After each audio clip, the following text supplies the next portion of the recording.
après avoir défini le théorème de De Moivre-Laplace, on va passer à l'intervalle de fluctuation asymptotique d'une variable aléatoire fn, qui est la fréquence de succès.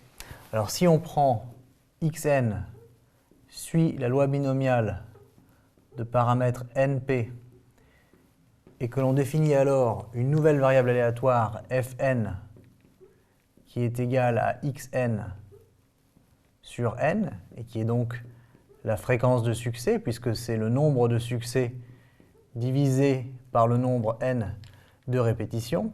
Donc c'est la fréquence de succès. Eh bien, on va avoir le résultat suivant, c'est que la limite, lorsque n tend vers plus l'infini, de la probabilité que p moins u alpha racine de p fois 1 moins p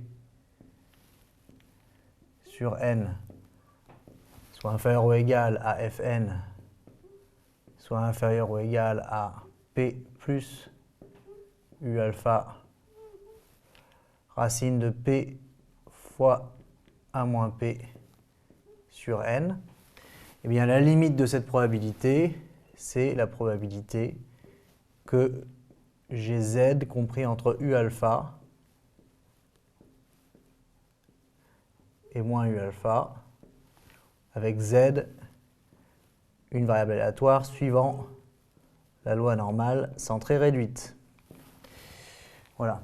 Donc, la limite de cette probabilité, c'est la probabilité d'avoir z compris entre u alpha, entre moins u alpha et u alpha, sachant que z, ici, suit la loi normale centrée réduite. Alors, souvenez-vous de deux choses. La première, c'est que u alpha, c'est une quantité qu'on a déjà vue. Et la deuxième, c'est que si z suit bien la loi normale centrée réduite, ça n'est rien d'autre que 1 moins alpha. D'accord ? Alors, u alpha et alpha, ce sont des grandeurs qu'on a déjà vues dans le cas de la loi normale centrée réduite. Allez refaire un tour si vous ne vous souvenez plus. Mais cette égalité-ci est toujours vraie, et comme c'est la limite de ça, eh bien, on conclut que la limite, c'est simplement 1 moins alpha. Alors, dans la pratique, qu'est-ce que ça signifie ? Dans la pratique, ça signifie que lorsque je réunis les conditions pour lesquelles je suppose que j'ai atteint la limite dans le théorème de De Moivre-Laplace, c'est-à-dire n supérieur ou égal à 30, np et np 1 moins p, tous deux supérieurs ou égaux à 5, eh bien alors, on va avoir le résultat suivant. C'est que on a la probabilité de p moins u alpha racine de p 1 moins p sur n inférieur ou égal à fn, inférieur ou égal à la même chose avec un plus cette fois-ci, u alpha p 1 moins p sur n, eh bien est égal à 1 moins alpha. Et donc, si je peux écrire ça, ça veut dire quoi? Ça veut dire que quand je reprends une valeur particulière de alpha, par exemple 0,05, eh bien je sais qu'à ce moment-là, u de alpha vaut 1,96. Ça vient du cours sur la loi normale centrée réduite. Eh bien à ce moment-là, ça veut dire que la probabilité que fn soit compris entre ces deux valeurs, eh bien, est de 0,95. D'accord? Si je prends alpha égale 0,05, cette grandeur-ci, 1 moins alpha, vaut 0,95. Dans ce cas-là, on en conclut que fn fluctue avec une probabilité de 0,95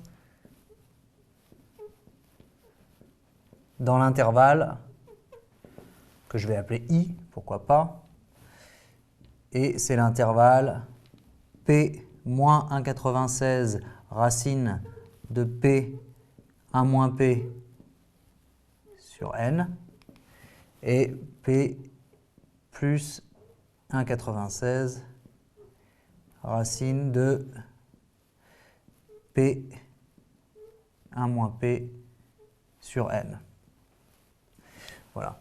Et cet intervalle, voilà, c'est ce qu'on appelle l'intervalle de fluctuation asymptotique à 95% de Fn. C'est-à-dire que la probabilité que les valeurs de Fn soient comprises dans cet intervalle est de 0,95. Alors, ça veut dire qu'on peut construire des intervalles de fluctuation asymptotique à x%. En particulier, si je prenais alpha égale 0,01, j'aurais 0,99, et ici j'aurais 2,58. Eh bien, en adaptant U alpha et alpha, je peux construire un intervalle de fluctuation asymptotique à x%. Maintenant, dans le cas de la terminale, on en retient deux, celui à 95% avec 1,96, celui à 99% avec 2,58 à la place, puisque ce sont les deux couples de valeurs alpha et U alpha qu'il faut connaître. Donc voilà ce que l'on appelle, on va l'écrire quand même, on va se mettre là, ça c'est l'intervalle de fluctuation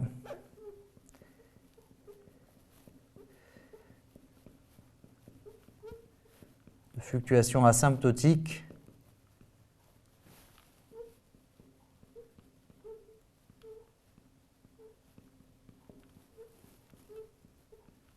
à 95%